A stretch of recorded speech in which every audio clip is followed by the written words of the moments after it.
আমাদের মাননীয় প্রধানমন্ত্রী জনাব তারেক রহমান আপনারা দেখেছেন যে তিনি দায়িত্ব নেওয়ার পর থেকেই ক্লিন ঢাকা গ্রিন ঢাকা এই স্লোগানে তিনি আমাদেরকে উদ্বুদ্ধ করেছেন।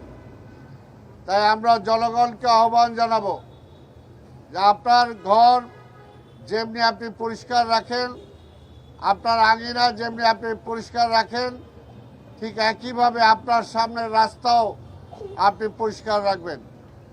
আর কোনো অবস্থাতেই আমরা বলেছি বিভিন্ন মার্কেট যেগুলো আছে মার্কেটগুলোকে আমরা সচেতন করার জন্য বলেছি যে মার্কেটগুলো থেকেই মূলত দেখা যায় আবর্জনাগুলো রাস্তার মাঝখানে তারা ফেলে যায়। এই জন্য মার্কেটগুলোকে বলেছে মার্কেটগুলোর সামনে তারা বিন ব্যবহার করবে, সেই বিনগুলো থেকে আমাদের পরিচ্ছন্ন কর্মচারীরা সেখান থেকে আবর্জনা সংগ্রহ করে তারা নিয়ে যাবে। কিন্তু কোনো অবস্থাতে রাস্তার মাঝখানে বা রাস্তার সাইডে ফেলা যাবে না। এবং আমরা সময় নির্ধারণ করে দিয়েছি, এই সময়ের মধ্যে আপনাদের আবর্জনা ফেলতে হবে। সারাদিন যদি আপনারা আবর্জনা ফেলেন তাহলে তো সেটা সারাদিন কোনোভাবেই কেউ আবর্জনা সংগ্রহ করতে পারবে না।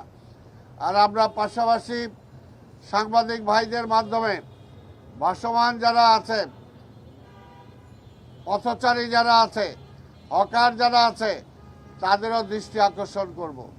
ঢাকা শহরে আজকে হকার বিভিন্ন জায়গায় তারা বসছে, বিভিন্ন জায়গায় ব্যবসা প্রতিষ্ঠান তারা করছে, কিন্তু তাদের আশেপাশে তারা যেভাবে পরিষ্কার রাখার সেটা তারা পরিষ্কার রাখছে না। তাদের ব্যবসা হয়ে যাওয়ার পরে আবর্জনাযুক্ত সেই এলাকাটা ফেলে তারা চলে যাচ্ছে।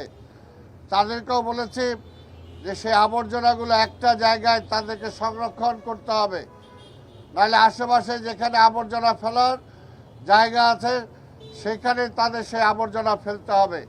সেখান থেকে আমাদের আবর্জনা, আমাদের পরিচ্ছন্ন যে কর্মী আছে তারা সেখান থেকে সেটা সংগ্রহ করবে। আজকে আপনাদের সাংবাদিক ভাইদের মাধ্যমে আমি আরেকটি ঘোষণা দিতে চাই, যেটা ইতিমধ্যে আমি দিয়েছি, কিছুটা পরিষ্কারভাবে আবার আজকে বলতে চাই। বাসা বাড়ি থেকে আমাদের যে সমস্ত যাদেরকে কন্ট্রাক্ট দেওয়া হয়েছে, যারা টেন্ডার নিয়েছেন, এখন পর্যন্ত বিভিন্ন জায়গায় কমপ্লেন আসছে অনেক জায়গা থেকে তারা নিয়মিত আবর্জনা পরিষ্কার করছেন না। বিভিন্ন বাড়ি থেকে নিয়মিত যেভাবে আবর্জনা নিয়ে যাওয়ার কথা সেইভাবে নিচ্ছেন না, বা কোথাও কোথাও কমপ্লেন আছে যে তারা বেশি টাকা দাবি করছেন। আমি পরিষ্কার বলে দিতে চাই এবং সাংবাদিক ভাই সহ জনগণকেও বলতে চাই, যদি আমরা দেখি যে আমাদের এই সিস্টেমটা ওয়ার্ক করছে না, তারা জবরদস্তি করছে, তারা নিয়মিত নিচ্ছে না, তাহলে আগামী টেন্ডার আমরা এইভাবে এই প্রসেসে আমরা কোনো টেন্ডার করব না। এবং আগামীতে এই ধরনের তাদেরকে আমরা টেন্ডার দিবও না। প্রয়োজনে আমরা নতুন ভিন্ন কোনো মাত্রায় আমরা আবর্জনা সংগ্রহ করার জন্য আমরা চেষ্টা করব। কাজে এখনও সময় আছে, তারা যদি সংশোধিত হয়, জনগণ যদি আমাদেরকে বলে যে তাদের সার্ভিসে জনগণ সন্তুষ্ট, তাহলে আমরা সেটা বজায় রাখব। আর তা না হলে এটা আমরাকে বাতিল করে দিতে বাধ্য হব।